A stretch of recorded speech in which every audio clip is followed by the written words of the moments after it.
Good morning, everyone. It's 9 o'clock. It's time to start our records management orientation for Departmental Records Officer. We'd like to welcome all of you who are Departmental Records Officers, and for the rest of us who are coworkers and friends who have joined us in this training session. My name is Gina Vergara Bautista. I'm the Records Management Supervisor with the Records Management Branch, Archives Division, Department of Accounting, and General Services. This is our agenda for today. We're going to talk about and introduce ourselves as DROs. We're going to talk about records management, and then we're going to cover your roles and responsibilities as departmental records officers. So what you see before you is a list of all the officers. This is the first half for every single one of the executive branch departments. Some of the departments have more than one DRO. An example of that would be University of Hawaii because they've divided up. They're such a diverse agency that they decided to have multiples. And also we have multiples for Department of Education and Department of Transportation. So I want to welcome you, DROs. I think there's about 8 or 9 of you who are present today. And I thank you so much for all that you do for your department and for attending our training session today. How do you become a DRO?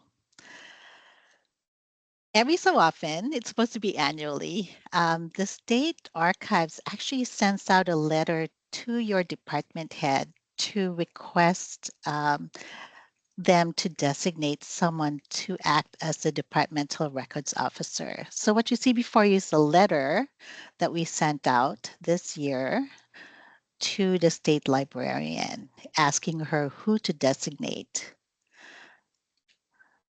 So she does, in our notes, we had Sonia Mages as the DRO, but then she actually changed that and designated Gregory as the DRO instead. So some of you got this letter or were asked by your department head to serve as the DRO, and we made it official by submitting this form.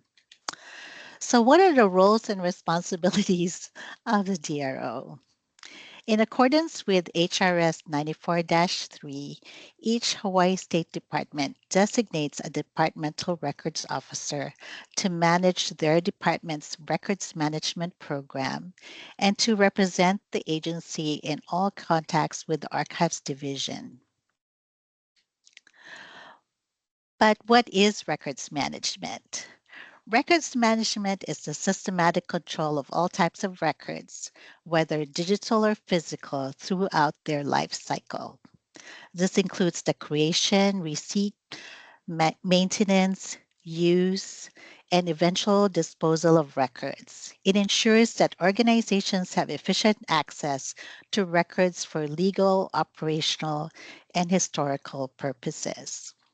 For the most part, most agencies are really good about creating or receiving records in the course of government business. They're good at using and filing them away so they can use it.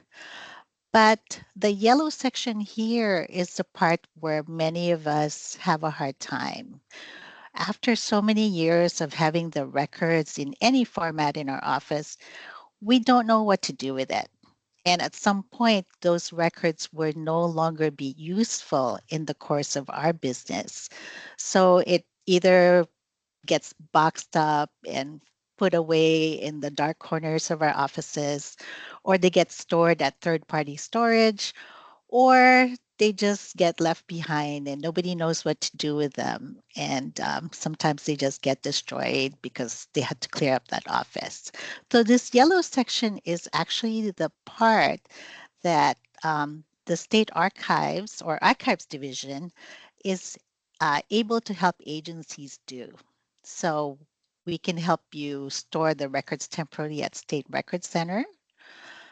We can tell you which records should be disposed already and which records should go to the state archives because of they are of permanent retention. So you can move those records along so you don't need to keep them for much longer. And just to let you know, uh,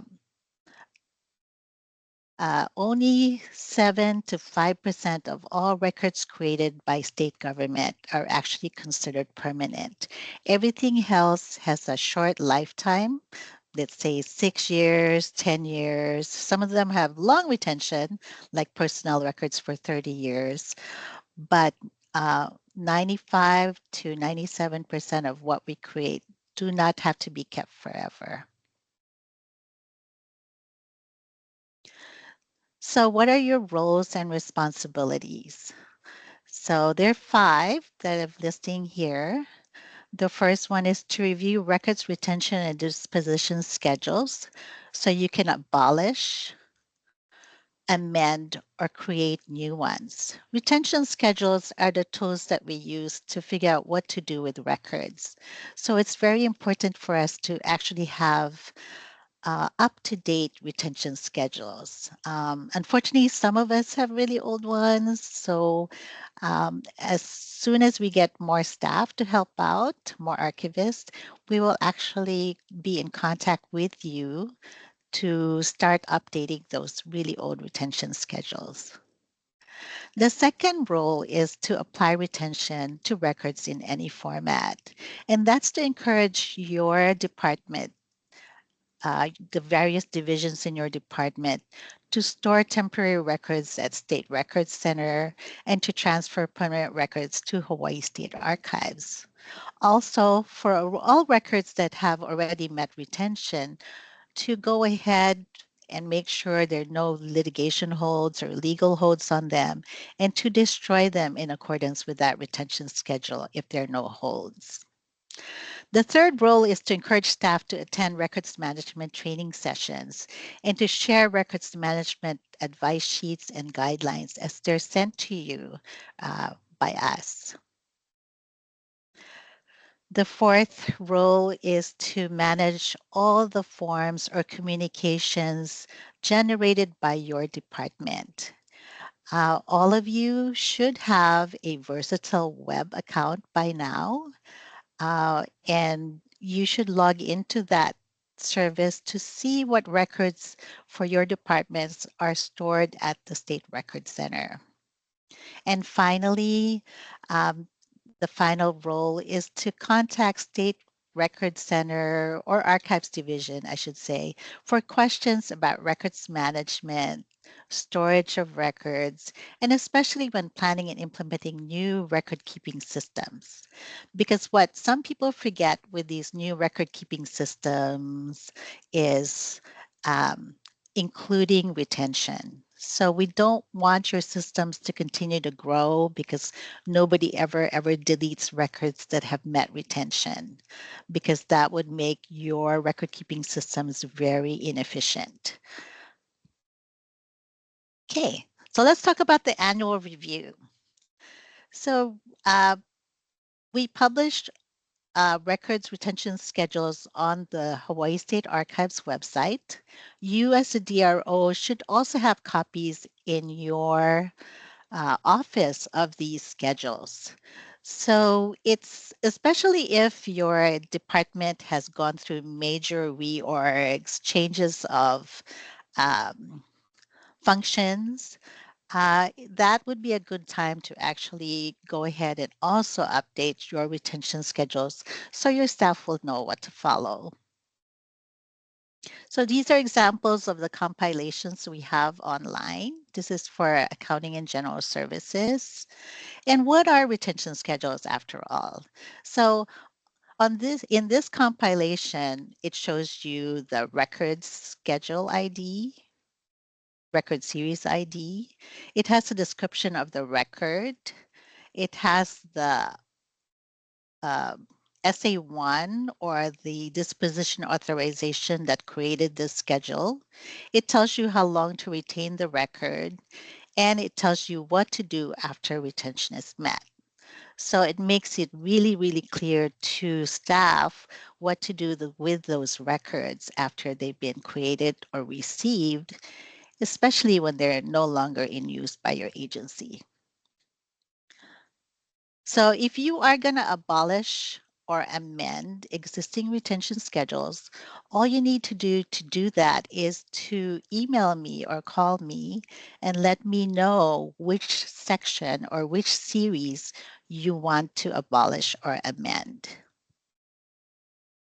If you're creating new retention schedules, we ask that you and staff at your department turn in an ARM6 form so that we can gather more information about the record that you are creating. After that, I will, based on the information you provide me, I will create a recommendation. This recommendation will be sent to the state archivist for a preview or, for approval. And once he approves it, I will create that SA1, disposition authorization, for you, your department head, possibly your division head, to sign. After we get that back from you, the state archivist will sign off. It will be sent to the comptroller.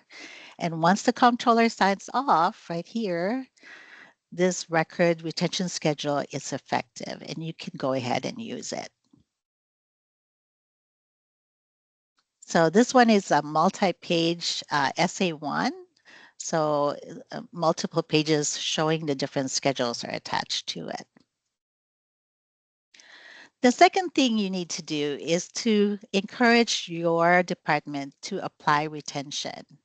It's no use having retention schedules if people don't actually use it in their operations. So let's look at schedule for purchase of services or contracts. So for example, your agency has in their office records from fiscal year 2018 to 2025. Highlighted in yellow is the set of records or fiscal year where you can already destroy the record because retention has already met.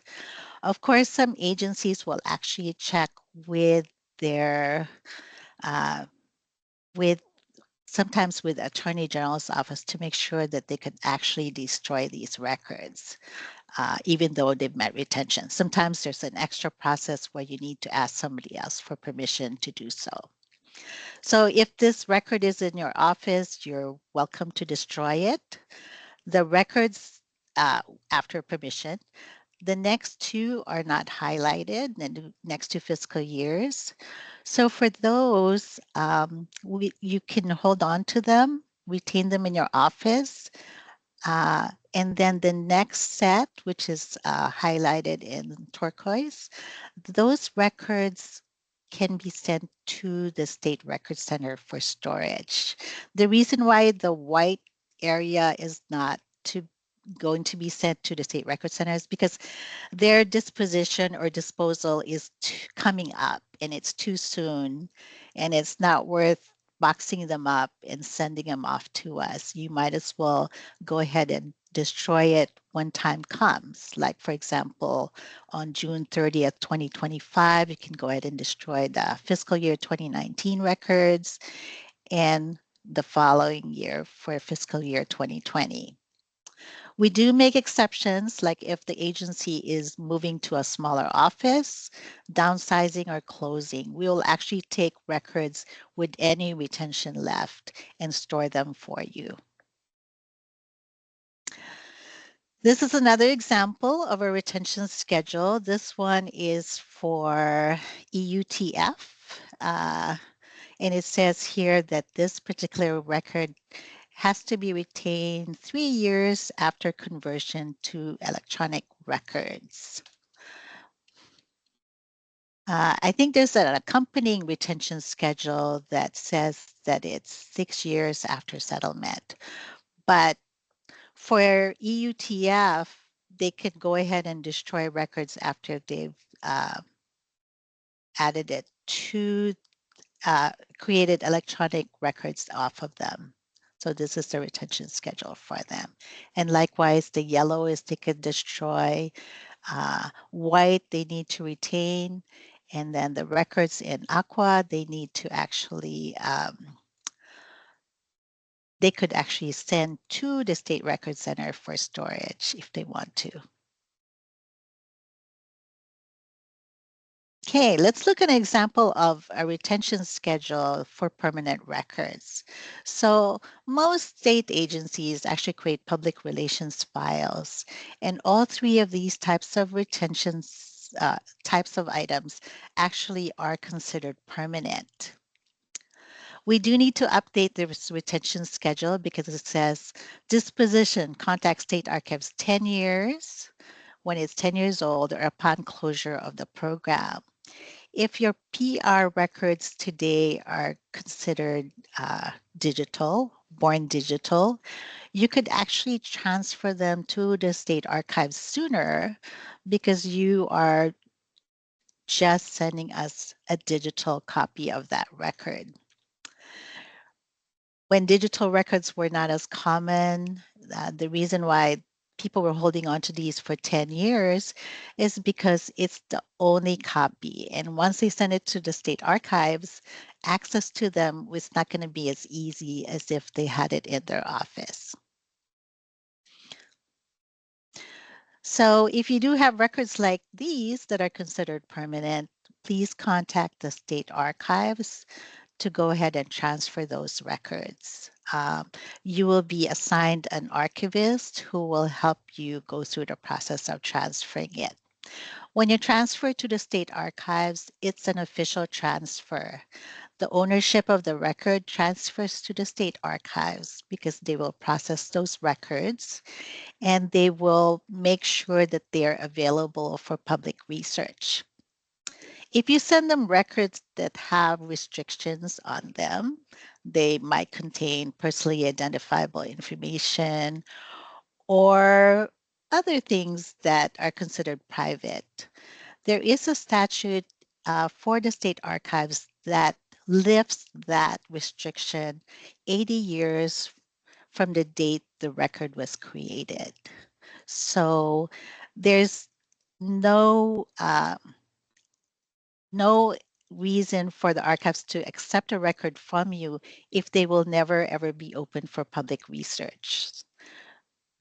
So that's why there is a lifting of the restrictions and all records at the state archives at some point will be open for public research.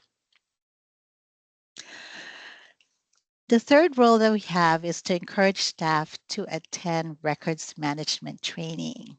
So usually, April is considered Records and Information Management Month. So I usually send out training notices to you the month before or the first week of, and in the hopes that you will send these notices to your staff so they can sign up for a training session. So for the sessions next week, those are still open. So if you haven't had a chance to share, or if you'd like to send out a reminder to everyone, they can still sign up for the training sessions next week. We also have training sessions specifically tailored to your agency if you ask us. So lately, we've had training sessions for Public Works with DAGs, specifically talking about the records that they have in their offices. So you're welcome to contact us and we will set those up for you. The other thing that we ask that you do is to share records management advice sheets and guidance. And these are things that come up routinely. So we've been getting, in 2021, we're getting a lot of questions about digitization of records. So we did put out an advice sheet as to for people to use when they're trying to consider which records to digitize. Are all records worth digitizing? Are only specific ones worth digitizing? And then once we do, how do we ensure that those records are usable throughout its retention period? So if the records have, let's say, 10-year retention, how do we make sure that throughout the 10-year period, we can find and use the record? It was digitized properly so that they're legible. Nothing was left out or cut out of the scan. And how do we make sure that if disaster hits, meaning the server housing our digital records goes down or gets damaged, how do we know that we have redundancy in our system so we can stand up a duplicate or a copy of the same records and continue on with our business? The other advice sheet that was sent to you recently has to do with live videos on Facebook, letting you know that Facebook is not retaining those videos anymore, and that in order for you to preserve it, you need to actually download it. And if you need assistance in doing that, and if you're ready to go ahead and send copies of those files to the state archives, to contact the state archives. Okay. The next role is to manage records retention schedule. As I mentioned earlier, we create these schedules with you. And once they're approved by the comptroller, you are required to keep a copy of it in your files so that you can use them. So this is the retention schedule for retention schedules.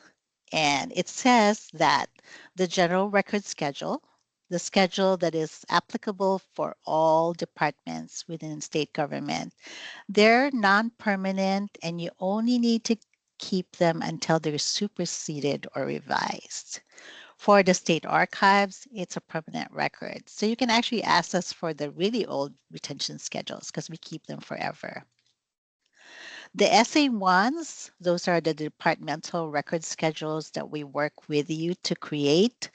Those are also non-permanent and you keep them until they're superseded or revised.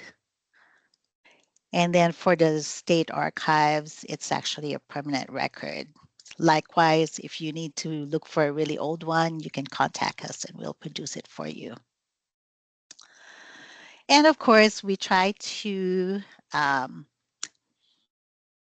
publicize or put online records retention schedule compilations. You'll see the red dates here as to when they're revised. And if you look carefully, we actually don't have all the departments.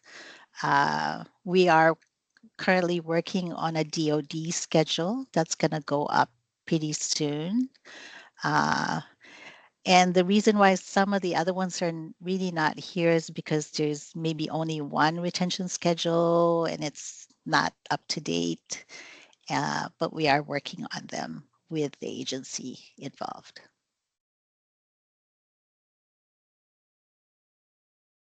If you transfer records to the state archives, that is through an SA6 form. And it looks just like this. So you do need to sign off there as the records custodians here, departmental records officer. The state archivist will sign off on the bottom, and then they will send you a copy of this for your files. The retention schedule for SA6 forms is permanent for you as well as the state archives. And I think that's true because the transfer is transferring legal title to those records to the state archives. When they describe those records in their finding aids and provide research access to them, they are attributed to your agency. So people know where the records came from.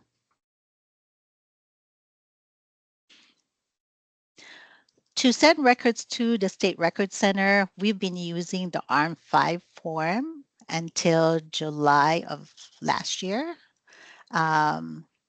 So this is an example of an ARM5 form. You probably have this in your offices. Same thing, the records officer signs off here, records custodian signs off here. And once we get the file, I will sign off. We will send you a copy of this file for your reference. What you need from it is the location of the file. So if you request for it, you at least tell us which box to open up and which file to get from there to send to you. Retention of the ARM5 forms is 3 years after the records are destroyed. It's permanent for us here at the State Record Center. As I mentioned, July 2023, we upgraded our records management system. We didn't actually implement it till July 2024. So to send ARM5s to us, you could send us an Excel spreadsheet. We'll upload the record into Versatile, or you can log into your account and you can turn in um, records information, box information, if there are 10 or less boxes that you're trying to send us. So that means that there is no longer an ARM5 form for us to send back to you. How you will interact with records or requests for records that are here at the Record Center is by logging into your Versatile web account. And from there, you can make requests. And we can also do other things like authorize. So that's the next part of the presentation. So to manage ARM4 forms, which is disposition of records or disposal of records, we used to send you an ARM4 form to ask for permission. Usually the person signing off here is the records custodian. We do send copies of these to the DRO to let them know that the records are eligible for destruction. But once the record's signed off, we will pull those records, meaning we got permission from you. We will pull those records, we will destroy it. We will fill up the bottom half of the form, which says when it was destroyed, how it was destroyed, and who destroyed it. Retention of the ARM4 forms is 3 years after the records are destroyed on your end, but for the state archives or state record center, it's permanent. Nowadays, we actually ask you for permission to destroy records through Versatile Web. We will send you a notification. You will log in. You will see a listing of boxes that are eligible for destruction, and you tell us which ones can be destroyed, which ones need to be retained a little bit longer, how much longer, and why. We won't be sending you the ARM4 forms anymore. But when the records have been destroyed, it means that when you do a search for records on Versatile Web, you won't be able to see those records anymore because they're gone.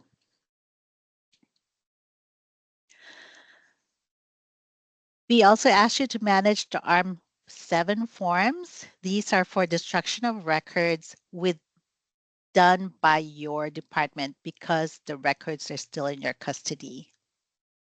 So the ARM7 forms essentially document that your agency shredded records in accordance with an approved retention schedule. It tells us when the records were destroyed. We do keep those files permanently here at the State Record Center, but for you, retention is 3 years after the records are destroyed. Once in a while, we get open records requests, and maybe the requestor is not finding them from the agency. Sometimes they will contact us to see if there was an ARM7 form submitted for those records. So just to let you know, there are requests for these records, and we do need to document destruction by our own department for records in your custody. And the final role is to ask for guidance or assistance from Hawaii State Archives for permanent records or from the State Records Center for records management, for storage of inactive paper records, for anything relating to records. So these are our two contact numbers and our emails. So please, if you have any questions, if you're putting together, like I said, a new record keeping system and you just need a little bit of advice regarding retention, please call us. We're always here to help you, and we greatly appreciate you being the departmental records officer and for helping out your department. So that's the end of the presentation. It's really short. So we have time for questions, if any, that you have. You can either put it on chat, you can turn on your mic, you can put your hand up, something. Are there any questions? Let's see, I'm gonna look at chat. Okay, sorry, Brendan left.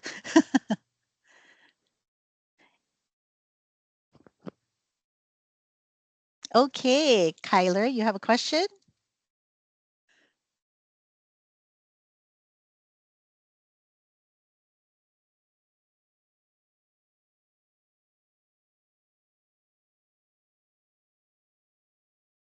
Okay. Okay, what is the archive's guidance on accessibility with digitized records? So, Kyler, maybe you can explain to me what you mean by accessibility. Hi, okay, I'll just turn on my mic so I'm not taking time typing. Okay. Basically, like I notice, I process a lot of like memos that come from departments, and sometimes departments send us scans of scans of scans of scans. And so, it's barely legible, or even sometimes they send us clean scans, but there's no OCR. So, somebody with visual disabilities wouldn't be able to access the information.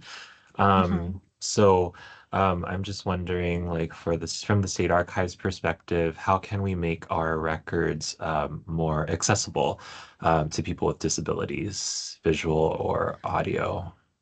Thank Okay, you. that is a really good question. I think we had that discussion about our websites because we are required to comply with particular laws to make that accessible.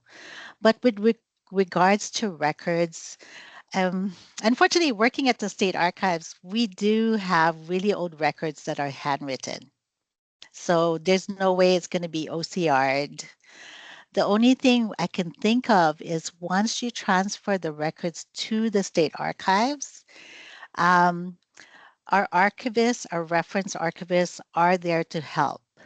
So if a person who is, let's say, visually impaired is looking for something in particular, all they need to do is contact the state archives, and our archivists will assist them in finding the records, meaning they won't be able to search for it, but it might be something maybe handwritten, or like you said, it's not OCR'd yet.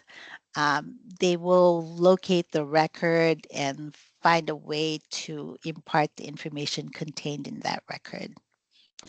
Now, for agencies that are I think we'll have the same operations.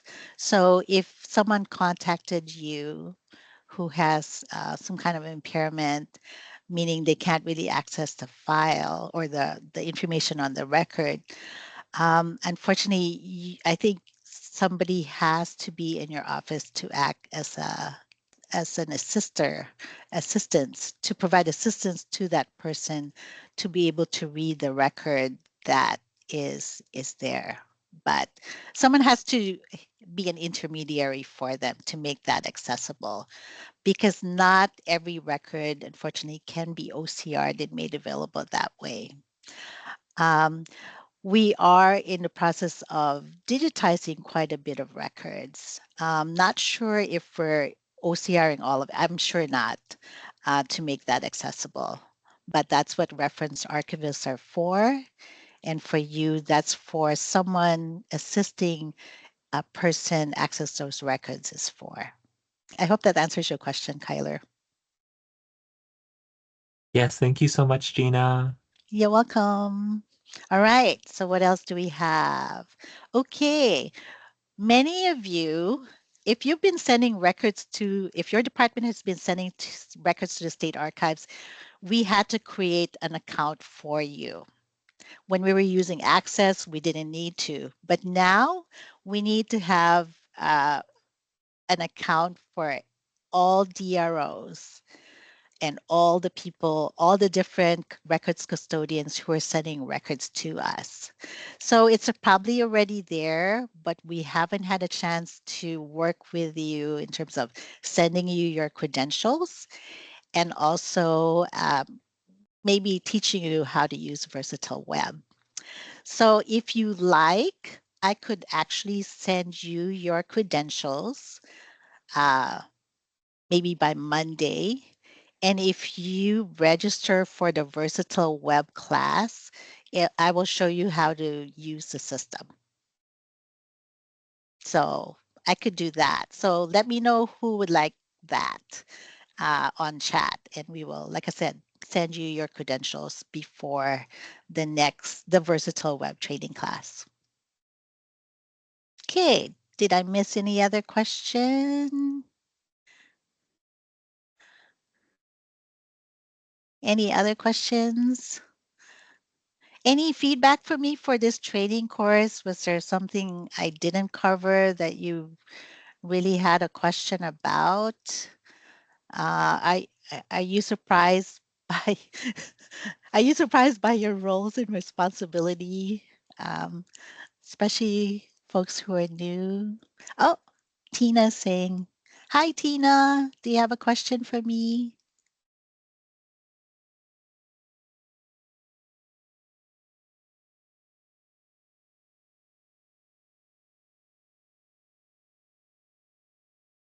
You can put it on chat, or you could tell me. Okay. So besides the departmental records officer, we ask that all the records custodian, people who are sending us records, they need to tell us who the custodian is.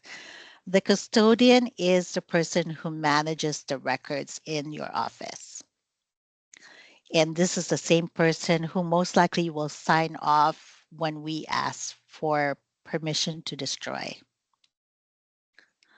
So if you are new to sending records, meaning you haven't sent records for a while, or you're sending, this is the first time you're sending, we will actually create a credentials or an account for you. And we will send you the instructions on how to log in and how to search for records. So it's less than a year since we implemented the system. And we're still, getting a lot of questions from people who've been using it for a while in terms of searching for records and requesting for records. So it's good, but we do have quite a bit of users now for this system. And on our end, the system makes some of the things that we used to do manually much, much easier. We can actually uh, accession or receive a set of records, label them the same day, and put them away. Yeah. Okay. So, Kyler, you have a question.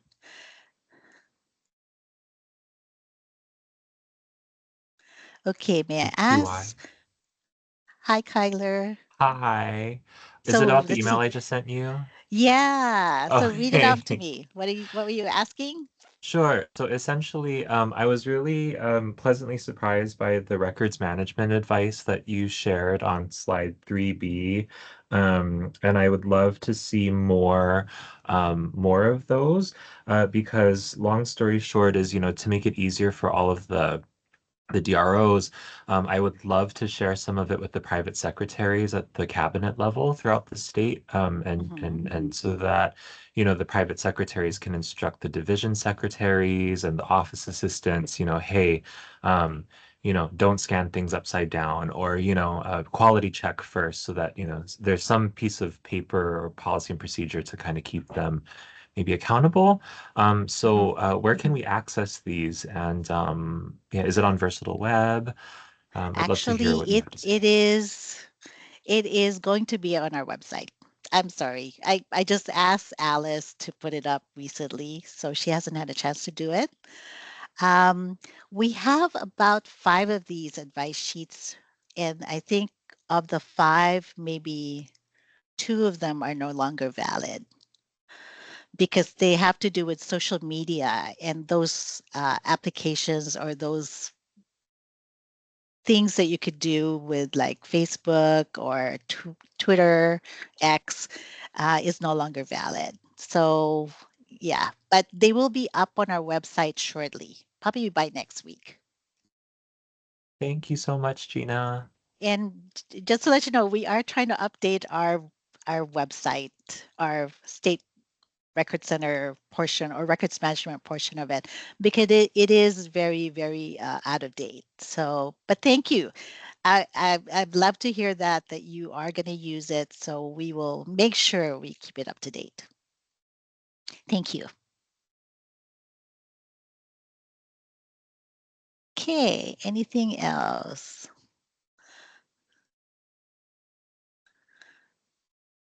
Otherwise, if there are no more questions, it's time to go. And thank you so much for your time. Please contact us if you have any questions. And please share the training sessions with your staff.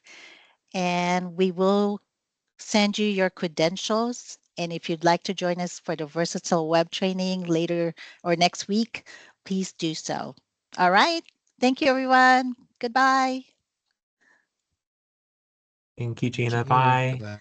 Bye.